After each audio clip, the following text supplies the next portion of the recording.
Konnichiwa मिनासन लोनी YouTube channel योकोसो। आजको हामी यस भिडियोमा पेज नम्बर 1 देखि पेज नम्बर 11 सम्मको वर्ड मिनिङहरू पढ्नेछौँ। योभन्दा अगाडि हामीले बिल्डिङ क्लिनिङको पेज नम्बर 11 सम्म पढ्यौँ। जसले पहिलाको भिडियो हेर्न छुटाउनु भएको छ उहाँहरूले एकचोटि गएर त्यो भिडियो हेरिदिनु होला। सोरेदेवा इस्योनी बेन्केउसिमास्या हो। सुरुमा रहेको छ बिरुकुरिङ्गु खाइस्या। बिरुकुरिङ्गु खाइस्या भनेको चाहिँ बिल्डिङ क्लिनिङ कम्पनी बुझिन्छ। क्युकारा हाचुस्या भनेको आजदेखि पहिलोपटक काममा जानेछु अथवा जान्छु भन्ने बुझिन्छ। ओसिगोतो गान्मारुजो भनेको काम मेहनत गरेर गर्छु। निहोन्नी आकोगारे तेई तान्देस भनेको जापानप्रति आकर्षण थियो अथवा लगाव थियो अथवा जाने सपना थियो भन्ने बुझिन्छ। तकुतै गिनौ ह्योका सिकेन गोखाकु भनेको चाहिँ विशेष सिप मूल्याङ्कन परीक्षा उत्तीर्ण भन्ने बुझिन्छ। एनिमे भनेको एनिमे। तकुतै गिनौ भिजा भनेको विशेष सिप भिजा। यो खत्ता देश भनेको धेरै राम्रो भयो। ताते मोनोत्ते भनेको भवन भन्ने कुरा भन्ने बुझिन्छ। दोको भनेको जहाँ पनि अथवा सबै ठाउँ भन्ने बुझिन्छ। मो भनेको पनि। किरै भनेको सुन्दर। ओदोरोकिमासिता भनेको अचम्म लाग्यो। एन्टोरान्सु भनेको एन्ट्रान्स प्रवेशद्वार। किरै भनेको सफा।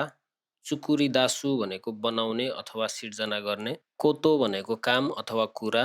कोरेकारा भनेको अबदेखि। यारु भनेको गर्ने। कौक्यु सिसेचु भनेको सार्वजनिक सुविधा अथवा भवन। तोइरे भनेको शौचालय। गोमी भनेको फोहोर। योगोरे भनेको मैला। नाकुसी भनेको हटाउनु। किरेनो इजी भनेको सफा कायम गर्नु अथवा मर्मत सङ्घार गरेर राखिराख्नु भन्ने बुझिन्छ। वाकुसु भनेको व्याक्स। योबौ साकु भनेको रोकथाम गर्ने अथवा रोकथामको उपाय भन्ने बुझिन्छ। होदोकोसु भनेको लागू गर्नु।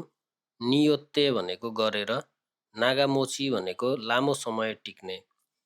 सासेरु भनेको बनाउनु यानि कि नागामोची सासेरु भनेको लामो समयसम्म टिक्ने बनाउनु भन्न खोजिएको हो। गाइच्यु भनेको किरा अथवा किरा फट्याङ्ग्राहरू भन्ने बुझिन्छ। बेउकी भनेको रोग। मामोत्तेइरु भनेको सुरक्षा गरिरहेको। केन्जाइनो इजी भनेको निर्माण सामग्री संरक्षण अथवा मर्मत भन्ने बुझिन्छ। आन्जेन्सेइनो इजी भनेको सुरक्षा कायम राख्नु। सेइसौ भनेको सफा। तोसिते भनेको मार्फत अथवा हुँदै। खाइतेकी भनेको आरामदायी अथवा सहज हुनु।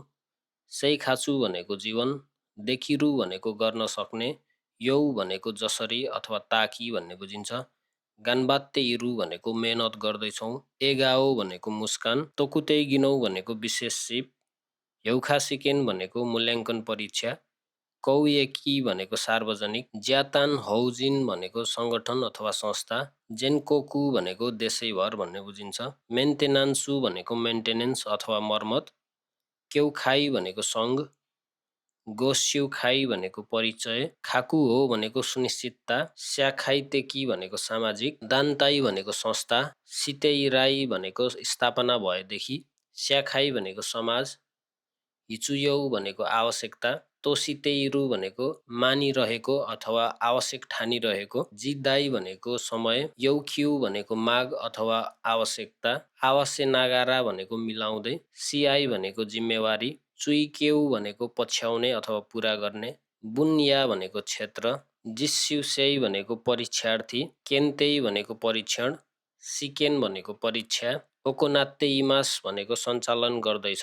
गाइकोकुजिन भनेको विदेशी। जिन्जाई भनेको जनशक्ति। उकेइरे भनेको स्वीकार अथवा भर्ना। सिएन भनेको सहयोग। सेन्ता भनेको केन्द्र अथवा सेन्टर। इरे भनेको प्रवेश अथवा भर्ना। चुनी भनेको सहज रूपमा। कोयौ भनेको रोजगारी। क्यौइकु भनेको शिक्षा। मेन भनेको पक्ष। सिएन भनेको सहयोग। दान्ताई भनेको संस्था। पुरोफुस्योनारु भनेको प्रोफेसनल अथवा पेसेवर भन्ने बुझिन्छ। सोदातेरु भनेको विकास गर्नु। नेनखान भनेको वार्षिक। नान्सेन्निन भनेको हजारौं मानिस अथवा मानिसहरूको धेरै भिड भन्ने बुझिन्छ। च्यारेन्जी भनेको प्रयास गर्नु अथवा च्यालेन्ज गर्नु भन्ने बुझिन्छ। सान्क्यौ भनेको 3 वटा स्तर अथवा 3 स्तर भन्ने बुझिन्छ। चिसिकी भनेको ज्ञान। ग्योनौ भनेको सिप। हिचुयौ भनेको आवश्यक। किगाए भनेको कपडा फेर्नु। मादादासी भनेको अझै पनि। चिकोकु भनेको ढिलो आउनु। केक्किन भनेको अनुपस्थिति हुनु। नाखामा भनेको साथीहरू। मेइवाकु भनेको समस्या अथवा झन्झट, खाकेरु भनेको दिनु अथवा पार्नु, जेत्ताइनी भनेको बिल्कुलै, दामे भनेको हुँदैन, दाकारा भनेको त्यसैले, सिक्किन भनेको काममा उपस्थित हुनु अथवा काममा आउनु, हौकोकु भनेको रिपोर्ट, आतो खाता जुके भनेको सरसफाइ गरेर मिलाउनु, ताइकिन भनेको काम सकेर फर्किनु, स्युकिन भनेको काममा उपस्थिति हुनु, क्युकेई भनेको विश्राम अथवा ब्रेक, ताइकिन भनेको काम सकेर फर्किनु, रुरु भनेको नियम अथवा रुल्स, जिखान भनेको समय, मामोरु भनेको पालना गर्नु, सिगोतो भनेको काम, आइसाचु भनेको अभिवादन, गेन्की भनेको ताजा ऊर्जावान भन्ने बुझिन्छ, सावायाखा भनेको सफा ताजा भवन, बास्यो भनेको स्थान, सुमु भनेको बस्नु अथवा रहनु, चुखाउ भनेको प्रयोग गर्नु, खाताजुके भनेको सफा गरेर मिलाउनु, स्याइन भनेको कर्मचारी, कौदौ भनेको व्यवहार अथवा आचरण, स्युर्यौ भनेको समाप्त हुनु, खाकुनिन भनेको पुष्टि गर्नु अथवा चेक जाँच गर्नु, हौकोकु भनेको रिपोर्ट गर्नु अथवा जानकारी दिनु, सेकिनिन्स्या भनेको जिम्मेवार व्यक्ति, सेचुबी भनेको उपकरण, तेन्केन भनेको जाँच गर्नु, इज्यौ भनेको समस्या अथवा खराबी, चिकोकु भनेको ढिला आउनु, सौताई भनेको चाँडै जानु, केक्किन भनेको अनुपस्थिति हुनु, बेउकी भनेको बिरामी, रेनराकु भनेको सम्पर्क गर्नु अथवा जानकारी दिनु, तोदोकेदे भनेको आवेदन अथवा सूचना, मेइवाकु भनेको समस्या अथवा असुविधा, ताइचेउ भनेको स्वास्थ्य अवस्था, खान्ड्री भनेको व्यवस्थापन, किमारी भनेको नियम, बास्यो हानारेरु भनेको स्थान छोड्नु, खासिदासी भनेको उधारो अथवा प्रयोगका लागि दिएको सामान, फुकुसौ भनेको पोसाक अथवा युनिफर्म, दौगु भनेको औजार अथवा सामान, हेन्नौ भनेको फिर्ता गर्नु, खागी भनेको चाबी, स्यौ भनेको प्रयोग गर्नु, मोत्ते खायरु भनेको घर लैजानु अथवा बोकेर घर लैजानु भन्ने बुझिन्छ, सौसा भनेको सञ्चालन गर्नु, कोजिन भनेको व्यक्तिगत, स्यौकिन्सी भनेको प्रयोग निषेध, स्यासिन अथवा यस्यन्यस भनेको सामाजिक सञ्जाल, कौचुरुरु भनेको ट्राफिक नियम, जिको भनेको दुर्घटना, खाखातो भनेको जुत्ताको पछाडिको भाग, फुमु भनेको टेक्नु अथवा कुल्चिनु।